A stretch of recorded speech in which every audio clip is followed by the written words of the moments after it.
Innal hamdalillah nahmaduhu wa nasta'inuhu wa nastaghfiruh wa na'udzu billahi min shururi anfusina wa min sayyiati a'malina may yahdihillahu fala mudilla lahu wa may yudlil fala hadiya lahu. Ashhadu an la ilaha illallah wahdahu la syarika lahu wa ashhadu anna Muhammadan abduhu wa rasuluh. Allahumma salli ala sayyidina Muhammadin wa ala alihi wa sahbihi ajma'in. Amma ba'd, fa ya ibadallah ittaqullaha haqqa tuqatih wa la tamutunna illa wa antum muslimun. Jamaah Jumat yang dimuliakan oleh Allah Subhanahu wa taala, mari sama-sama kita berusaha meningkatkan ketakwaan kita kepada Allah Subhanahu wa taala, karena sebaik-baik bekal adalah takwa. Wa tazawwadu fa inna khairaz zadi taqwa. Sebab takwalah yang akan menyelamatkan kita baik di dunia insyaallah, di akhirat di hadapan Allah Subhanahu wa taala. Jamaah Jumat yang dimuliakan oleh Allah Subhanahu wa taala, hari ini amanah yang diberikan untuk disampaikan berkaitan dengan judul khutbah kita adalah tentang efek pernikahan dini.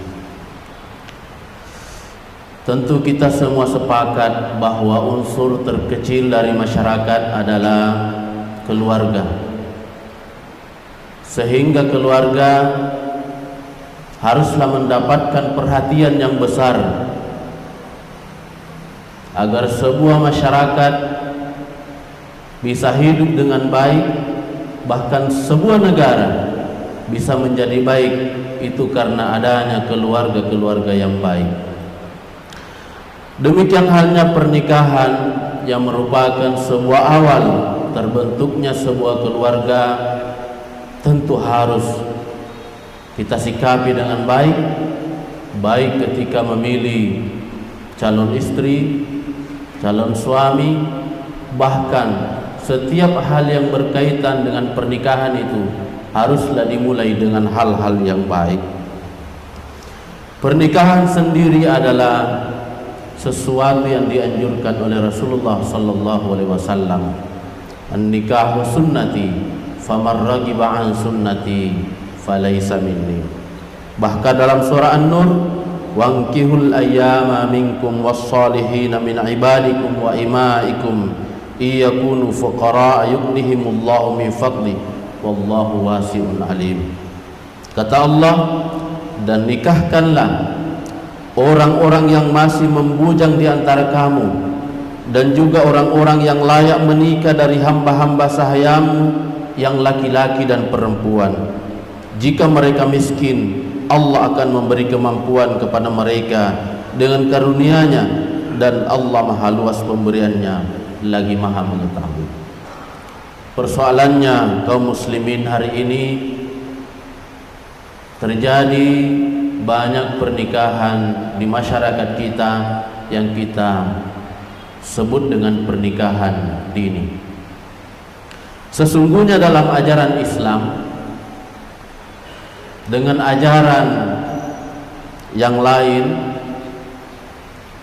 ada banyak perbedaan. Demikian halnya dengan negara kita di Indonesia ini yang menganut hukum positif, tentu sangat berbeda.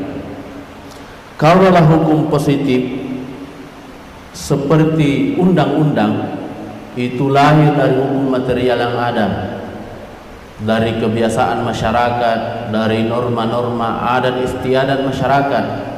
Sementara hukum Islam lahir dari Al-Quran dan hadis serta ijma' ulama. Dua hal ini yang kemudian membedakan dan muncul perbedaan. Kalau hukum di Indonesia telah ditetapkan bahwa umur seseorang yang menikah, yang boleh menikah sesuai dengan Undang-Undang nomor 16 tahun 2019 itu ditetapkan ketika mereka berusia 19 tahun. Sementara dalam ajaran Islam ini tidak disebutkan spesifik berapa umurnya, yang dijelaskan adalah ketika mereka sudah ba'a, mampu. Ini dijelaskan dalam sebuah hadis riwayat Bukhari. Ya ma'syar sabab man istata'a minkumul ba'a falyatazawwaj wa man lam yastati' fa 'alaihi bis-shaum fa inna lahu wija. Wahai para pemuda, siapa di antara kalian yang telah mampu maka hendaklah ia menikah, dan siapa yang belum mampu maka hendaklah ia berpuasa, karena sesungguhnya puasa itu menjadi benteng baginya. Tetapi salah seorang ulama yang bernama Ibnu Syubrama lebih menekankan pada tujuan pernikahan itu sendiri, yakni terciptanya keluarga sakinah, mawaddah, warahmah. Sehingga menurut beliau pernikahan dini ini tidak dibenarkan. Adapun mengenai Rasulullah sallallahu alaihi wasallam yang menikah dengan Aisyah adalah pengecualian terhadap Rasulullah.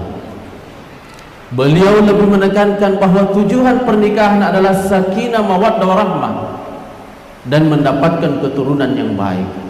Sementara pada pernikahan yang dilakukan dalam usia dini untuk mendapatkan kebahagiaan, sakinah, mawaddah, warahmah itu banyak hal yang menjadi tantangan. Terbukti banyaknya kasus perceraian hari ini terjadi muncul dari pernikahan yang dilakukan sejak dini dalam usia yang belum mencapai sesuai dengan aturan. Jamaah Jumat yang dimuliakan oleh Allah Subhanahu wa taala, para ulama kita sepakat bahwa ada beberapa hal yang menjadikan sesuatu itu menjadi ukuran balik atau mampunya seseorang sehingga bisa menikah. Yang pertama, memiliki sifat rasyid, yakni mampu mengambil pertimbangan yang mana yang harus dia lakukan ketika diberikan beberapa pilihan. Yang kedua, dapat menimbang baik dan buruk sesuai dengan keilmuannya. Sementara dalam usia belum sampai kepada 19 tahun, cenderung anak-anak kita belum mampu menimbang yang mana yang baik dan buruk, kecuali menimbang sesuai dengan hawa nafsunya. Yang ketiga, mempunyai kemampuan untuk memilih yang terpenting dari yang penting. Sementara anak-anak kita kadang-kadang belum mampu membedakan mana yang lebih utama dari berbagai macam pilihan. Yang berikutnya, sudah dapat mandiri, dan yang terakhir dapat mentasarufkan atau mengelola menggunakan harta dengan sebaik-baiknya. Lalu bagaimana dengan hukum kita di Indonesia hari ini? Sesuai dengan Undang-Undang nomor 16 tahun 2019 yang tadi saya sampaikan, bahwa pernikahan hanya dibenarkan dilakukan ketika suami dan istri calon pengantin itu berusia 19 tahun. Tujuan pembatasan ini setelah mengalami berbagai macam kajian-kajian ilmiah, menurut para ahli bahwa di usia 19 tahunlah seorang pemuda dan pemudi memiliki kedewasaan baik secara biologis maupun secara kemampuan lainnya. Untuk itulah kemudian usia ini menjadi ketetapan yang berlaku di negara kita. Sebelum kita masuk kepada efek pernikahan dini, perlu kita pun mengetahui beberapa hal yang menjadi penyebab terjadinya pernikahan dini di Indonesia. Dari berbagai macam jurnal, dari beberapa tulisan yang saya baca, ada beberapa hal yang menjadi faktor penyebab terjadinya pernikahan dini. Yang pertama, faktor ekonomi. Sebuah keluarga yang memiliki ekonomi yang tidak mapan, memiliki putri, kemudian cenderung menikahkan putrinya dengan seorang laki-laki yang mapan. Ini banyak kita temukan dan viral di media-media. Yang kedua, faktor pendidikan. Pendidikan yang rendah membuat orang tua dan anak tersebut tidak mengetahui dampak dari pernikahan dini tersebut, sehingga kecenderungannya kemudian melakukan pernikahan sejak dini. Berikutnya, faktor orang tua. Kadang-kadang orang tua ini menganggap bahwa kalau saya tidak nikahkan anak saya secepatnya, maka boleh jadi dia akan menjadi perawan tua, sehingga dia ambillah langkah untuk menikahkan anaknya secepatnya. Kadang-kadang juga ada orang tua ketika menyaksikan anaknya sudah tidak bisa menjaga moralnya, mendekati laki-laki dan perempuan, lalu kemudian diambillah sikap meskipun dalam usia dini untuk kemudian dinikahkan. Yang berikutnya, faktor media massa. Hari ini kita mengalami tantangan yang luar biasa dalam mendidik anak-anak kita. HP, internet adalah tantangan berat bagi kita. Untuk itu, tentu kita sebagai orang tua punya andil besar bagaimana cara kita agar anak-anak kemudian tidak terpengaruh dengan adanya media massa tersebut, sehingga mereka tetap menggunakan HP dan sebagainya untuk kebaikan-kebaikannya. Yang berikutnya, mereka menikah kadang-kadang karena hamil di luar nikah. Jamaah Jumat yang dimuliakan oleh Allah, seringkali kita alami di keluarga kita, tetangga kita, hal yang demikian terjadi. Tentu kita tidak bisa menyalahkan anak-anak kita sepenuhnya, di mana fungsi orang tua yang harusnya mengawasi dengan maksimal anak-anaknya. Kita sering miris ketika menyaksikan di pinggir-pinggir pantai, di tempat-tempat yang remang-remang, ada pemuda dan pemudi berkeliaran bersama yang tentu kita yakin mereka bukan muhrim. Di mana orang tuanya? Saya teringat dengan orang tua kita dulu yang mengharuskan anak-anaknya sudah harus berada di rumah ketika azan maghrib berkumandang. Perempuan tidak boleh lagi keluar rumah. Kenapa? Di saat maghrib itulah kemudian anak-anak kita kadang-kadang keluar rumah, tidak bisa kita pantau. Mari sama-sama kita berusaha menjaga anak-anak kita, semoga jauh dari perbuatan maksiat. Yang terakhir, faktor adat. Adat ini sudah jarang terjadi, meskipun kadang-kadang masih ada, terutama di pelosok atau di pedalaman. Beberapa hal yang menjadi dampak dari pernikahan dini ini, yang pertama tentu dari sisi hukum. Dari sisi hukum, pernikahan dini ini boleh dilakukan atas dasar adanya isbat dari pengadilan agama. Itu juga setelah adanya sidang yang pengadilan memiliki kewenangan penuh untuk memutuskan bahwa anak ini dibolehkan untuk menikah karena sebab-sebab yang dibolehkan. Yang kedua, ada dampak biologis dan psikologi. Anak yang berusia di bawah 19 tahun, dari segi biologis itu sesungguhnya mereka belum matang, sehingga ketika mereka menjadi suami istri rentan dengan berbagai macam penyakit. Demikian pula ketika mereka melahirkan, menyusui, apalagi ketika mereka sudah memiliki beberapa anak. Yang berikutnya, ada dampak sosial bagi mereka. Kadang-kadang anak-anak kita yang perempuan ini dianggap sebagai pelengkap bagi suaminya.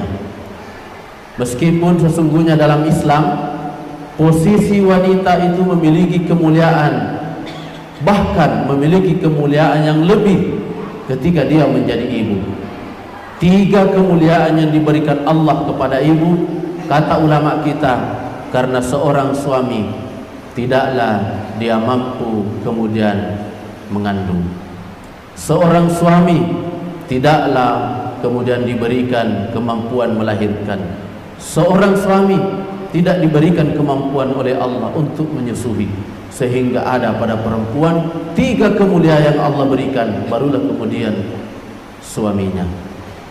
Maka tidaklah boleh di antara kita menganggap perempuan ini hanya pelengkap bagi kita. Bahkan sebaliknya, perempuan adalah seseorang yang mulia yang harus kita muliakan. Rasulullah mengingatkan kita, khairukum li ahlihi wa ana khairukum li ahli. Sebaik-baik kalian adalah yang memuliakan keluarganya, dan saya adalah sebaik-baik orang yang memuliakan keluargaku. Dampak berikutnya, dampak ekonomi dalam rumah tangga. Seseorang yang baru tumbuh dewasa tentu kadang-kadang belum memiliki penghasilan tetap. Menjadi beban baginya untuk bekerja secara maksimal mendapatkan materi, sementara pendidikannya, skillnya, dan lain sebagainya belum matang. Sehingga rentan dalam hal ini banyak terjadi perceraian disebabkan karena ketidakmampuan dalam persoalan ekonomi. Berikutnya, dampak pendidikan. Seorang anak yang sudah menikah, tentu mereka tidak lagi punya pikiran untuk kemudian melanjutkan pendidikan.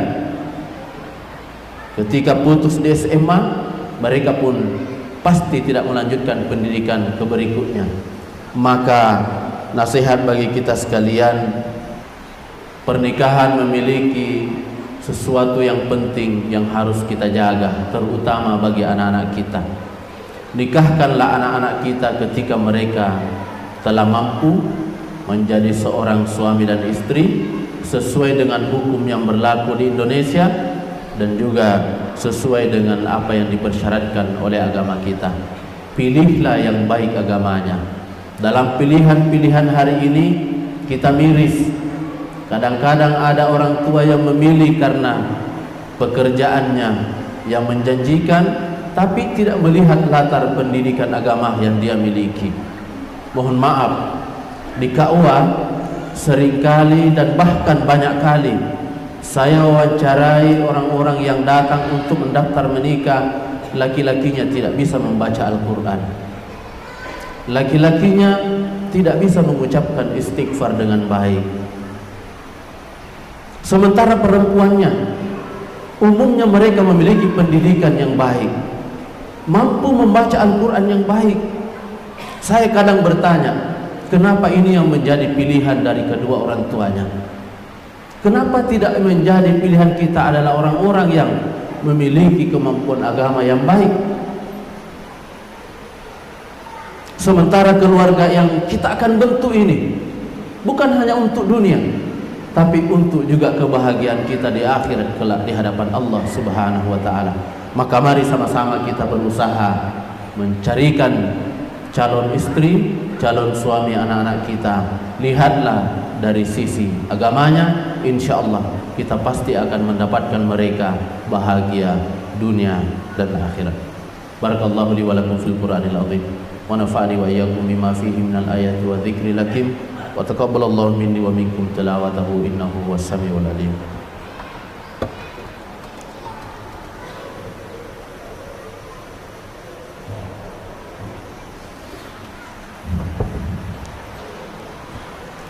Innal hamdalillah nahmaduhu wa nasta'inuhu wa nastaghfiruh wa na'udzu billahi min shururi anfusina wa min sayyiati a'malina may yahdihillahu fala mudilla lahu wa may yudlil fala hadiya lahu أشهد أن لا إله إلا الله وحده لا شريك له إياه نعبد وإياه نستعين وأشهد أن محمدا عبده ورسوله صادق الوعد الأمين اللهم صل على سيدنا محمد وعلى آله وصحبه أجمعين أما بعد فيا عباد الله اتقوا الله حق تقاته ولا تموتن إلا وأنتم مسلمون واعلموا أن الله تعالى صلى على نبيه قديما فقال تعالى إن الله وملائكته يصلون على النبي يا أيها الذين آمنوا صلوا عليه وسلموا تسليما. Jamaah Jumat yang dimuliakan oleh Allah Subhanahu wa taala.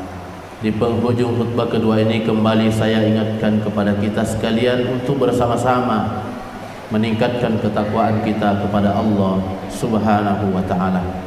Berikutnya mari kita jaga anak-anak kita sekalian. Mari kita jaga anak-anak kita supaya mereka dijauhkan dari perbuatan-perbuatan yang tidak baik. Lihatlah hari ini betapa banyak anak-anak kita, terutama perempuan, yang ketika mau menikah mereka sudah tidak lagi suci. Siapa yang bisa kita salahkan? Tentu kita tidak bisa sepenuhnya salahkan anak-anak kita, tetapi ada andil orang tua dalam berusaha mendidik mereka. Bukankah Allah mengingatkan kita, Qu anfusakum wa ahlikum nar. Peliharalah dirimu dan keluargamu dari api neraka. Di mana pertanggungjawaban kita di hadapan Allah ketika anak-anak kita berkeliaran di sana sini melakukan keburukan-keburukan? Takutlah kita kepada Allah Subhanahu wa taala atas kesalahan-kesalahan kita dalam mendidik mereka. Mari kita berdoa kepada Allah Subhanahu wa taala. Alhamdulillahirabbil alamin. Allahumma salli ala sayyidina Muhammad wa ala alihi wa sahbihi ajma'in.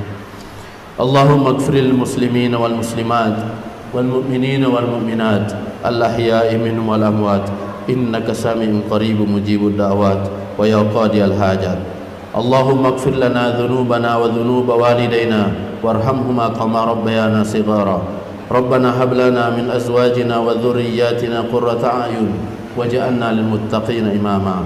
Allahumma laka aslamna wa bika amanna wa 'alaika tawakkalna wa ilaika anabna wa bika khasamna wa ilaika hakamna faghfir lana ma qaddamna wa ma akharna wa ma asarna wa ma a'lanna. Rabbana atina fid dunya hasanah wa fil akhirati hasanah wa qina adzaban nar. Ibadallah, innallaha ya'muru bil 'adli wal ihsan wa ita'i dzil qurba wa yanha 'anil fahsya'i wal munkar wal bagyi ya'idukum la'allakum tadhakkarun. Wa la dzikrullahi akbar wallahu ya'lamu ma tasna'un. Aqimis shalah.